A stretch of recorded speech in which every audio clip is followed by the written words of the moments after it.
नमस्कार, बहुत स्वागत है आपका TV9 भारतवर्ष पे। मैं हूं आपके साथ विपिन चौबे। आखिरकार ब्रिटेन में बगावत हुई और स्टॉमर को इस्तीफा देना पड़ा।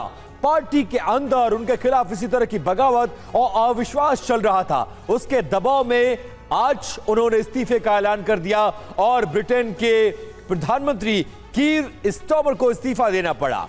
कीर स्टॉमर के इस्तीफे की इनसाइड स्टोरी क्या है? क्या कीर स्टॉमर को अपनों ने ही धोखा दिया या फिर ट्रंप की नाराजगी उन पर भारी पड़ गई? और कीर स्टॉमर को हटवाने के पीछे क्या ट्रंप का हाथ है? सवाल यह भी उठ रहे हैं कि ब्रिटेन के पीएम कार्यकाल पूरा क्यों नहीं कर पा रहे हैं। जरा सोचिए, पिछले 10 साल में ब्रिटेन में 5 प्रधानमंत्री बदल चुके हैं। दरअसल कीर स्टॉमर पिछले कुछ दिनों से लगातार उन पर दबाव बढ़ रहा था। उन पर लेबर पार्टी के नेता पद से इस्तीफे देने का दबाव था ताकि एंडी बोनहम नए ब्रिटिश प्रधानमंत्री बन सके। पिछले हफ्ते उनकी इंग्लैंड के बेकरफील्ड उपचुनाव में एंडी बोनहम ने दक्षिणपंथी प्रतिद्वंदी को हराकर एक बड़ी जीत हासिल की थी। इस जीत के बाद प्रधानमंत्री पद के लिए उनका दावा और मजबूत हो गया। अब उनको ही सत्ताधारी लेबर पार्टी का अगला नेता और ब्रिटेन का पीएम माना जा रहा है। अब ब्रिटिश पीएम कीर स्टॉमर का इस्तीफे का ऐलान हो गया है। पार्टी में बगावत के बाद इस्तीफे का ऐलान किया है। नए नाम के चुनाव तक पीएम बने रहेंगे स्टॉमर। 10 साल में 5 प्रधानमंत्री कार्यकाल से पहले उन्हें अपना पद छोड़ना पड़ा, जिसमें कीर स्टॉमर भी उनका नाम शामिल हो गया। तो कीर स्टॉमर का इस्तीफा, तो आगे क्या होगा यह समझाने की कोशिश करता हूं आपको। लेबर पार्टी अब नया नेता चुनेगी। नेतृत्व चुनाव या सर्वसम्मति से चयन किया जाएगा। नया लेबर नेता ही प्रधानमंत्री बनेगा और अन्य नेता भी दावेदारी पेश कर सकते हैं। आम चुनाव तुरंत जरूरी नहीं होगा और नए नेता के चुनाव तक स्टॉमर को कार्यवाहक पीएम बनाया गया है। सरकारी कामकाज बिना रुकावट के ताकि चलता रहे। और बड़ी बात यह है कि एंडी बोनहम सबसे मजबूत दावेदार प्रधानमंत्री पद के माने जा रहे हैं। सत्ता फिलहाल लेबर पार्टी के पास रहेगी, लेकिन प्रधानमंत्री पद पे जो चेहरा है वो बदल जाएगा। अब देखिए, ब्रिटेन में राजनीतिक भूचाल आ गया है। 10 साल पहले 5 प्रधानमंत्री 10 साल में बदल चुके हैं। और कौन कौन बदला है वो 1 से लेकर 5 के नाम आपको बताते हैं। पहला नाम डेविड कैमरून। ये कार्यकाल इनका जो था वो 2010 से लेकर 2016 तक था। लेकिन दूसरे जो हैं थेरेसा, उनका कार्यकाल था 2016 से 19 तक, सिर्फ 3 साल।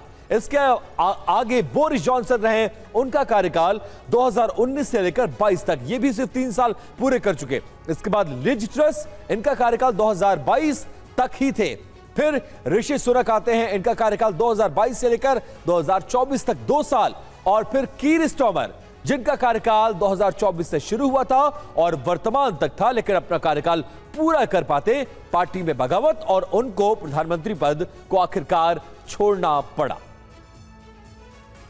और अब बात रूस और यूक्रेन जंग की करने जा रहे हैं। और अमेरिका ईरान के साथ वार्ता में उलझा हुआ है और यूरोप आर्थिक मंदी की आशंका से बहुत ज्यादा डरा हुआ है। इधर यूक्रेन ने युद्ध की स्थिति बदल दी है। G7 के मीटिंग से लौटे राष्ट्रपति जेलेंस्की ने रूस को बारूदी विध्वंस से दहला डाला। मॉस्को, क्रीमिया समेत रणनीतिक इलाकों में विनाशक हमले हो रहे हैं। लॉन्ग रेंज के ड्रोन से कीव की फौज रूस की रिफाइनरी में आग लगा रही है।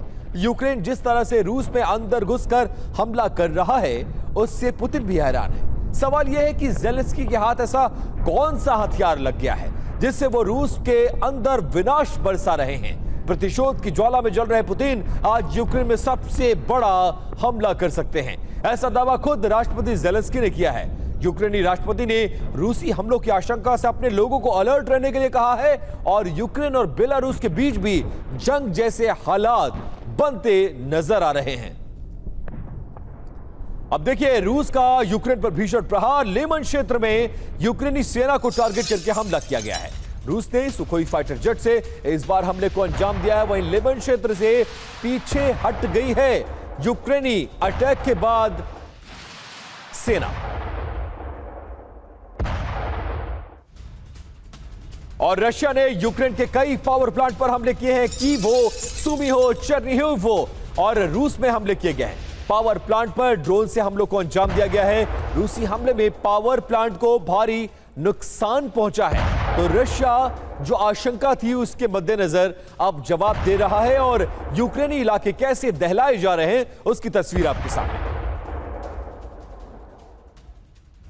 और रशिया ने यूक्रेन के खार्किव में हमले करने शुरू कर दिए। हमले में यूक्रेनी ड्रोन का कमांड सेंटर तबाह हो गया है।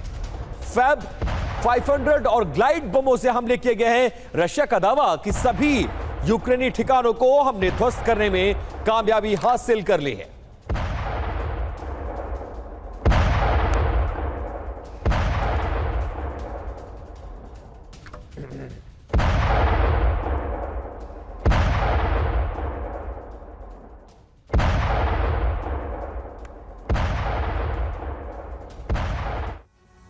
और रशिया ने भी डोनेट्स्क में यूक्रेनी ठिकानों पर बड़ा हमला किया है। ग्लाइड बमों से यूक्रेनी ठिकानों पर हमले किए गए हैं।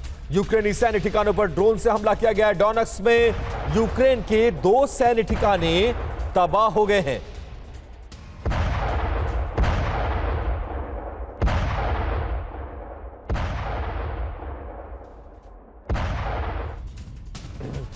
और यूक्रेन ने भी रूसी ड्रोन कंट्रोल को किया है टारगेट। यूक्रेनी लड़ाकू विमान ने ड्रोन सेंटर पर हमला किया है। MiG-29 से किए गए हमले में ड्रोन सेंटर तबाह करने का दावा किया जा रहा है।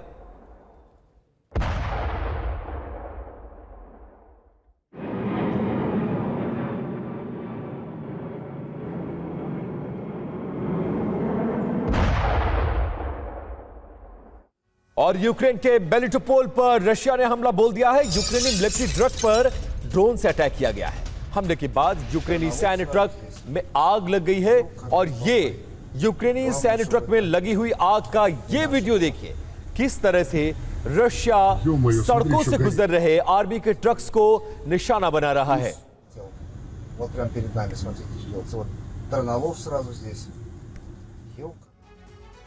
अब आपको बताते हैं कि पिछले 24 घंटे में रशिया ने यूक्रेन में कहां और कितने हमले किए और यूक्रेन ने कितने हमले किए हैं, मतलब दोनों तरफ से क्या कुछ हमला किया गया है उसको बताती हुई ग्राफिक्स एंड डिटेल्स 24 घंटे की ये वॉर रिपोर्ट आपको बताने जा रहे हैं। रूस एक तरफ और एक तरफ यूक्रेन है। देखिए, रशिया ने 400 से ज्यादा हमले किए हैं जबकि यूक्रेन 200 से ज्यादा हमले करने का दावा कर रहा है। अब किन किन हथियारों का इस्तेमाल किया गया है देखिए, रशिया शाहेद, इस्कंदर और गाइडेड बमों से हमला करने की बात कर रहा है जबकि Ukraine drone FP1 launch range drone से हमले को अंजाम दे रहा है। वहीं रशिया किन किन इलाकों को निशाना बनाया है, ज़ेपोरिजिया हो, सुमी हो, खार्किव हो, खेरसोन हो, ये वो यूक्रेन के बड़े शहर हैं, इनको निशाना बनाकर हमले किए जा रहे हैं जबकि यूक्रेन क्रीमिया, मॉस्को, पेक्रोवस्क और कुपियांस्क को निशाना बनाकर हमले कर रहा है। अब टारगेट पर किसके क्या है जरा ये जान लीजिए। एनर्जी ग्रिड और ऑयल इंफ्रास्ट्रक्चर दोनों देशों के टारगेट पर है और दोनों मौका मिलते ही एक दूसरे के एनर्जी इंफ्रास्ट्रक्चर पर और ऑयल रिफाइनरीज पर हमला बोल के अपनी ताकत का एहसास करा रहा है। ऐसे में सवाल यह कि क्या यूक्रेन के राष्ट्रपति ज़ेलेंस्की को यूरोप से एक ऐसी शक्ति मिल गई है जो सीधे रशिया और नाटो में संग्राम करवाने का मादा रखती है। यह सवाल इसलिए क्योंकि एक तरफ यूक्रेन के लॉन्ग रेंज ड्रोनों ने मॉस्को को दहला कर रख दिया और दूसरी तरफ यूक्रेन की लॉन्ग रेंज मारक क्षमता कई गुना बढ़ने वाली है। ब्रिटेन अब यूक्रेन के लिए एक नया और सस्ता लॉन्ग रेंज मिसाइल सिस्टम तैयार कर रहा है। प्रोजेक्ट ब्रेक स्टॉप के तहत मिलने वाली मिसाइल रशिया के भीतर तक भारी तबाही मचा सकती है। इस बीच ज़ेलेंस्की ने बेलारूस को एक हफ्ते का अल्टीमेटम देकर एक नया फ्रंट खोल दिया है।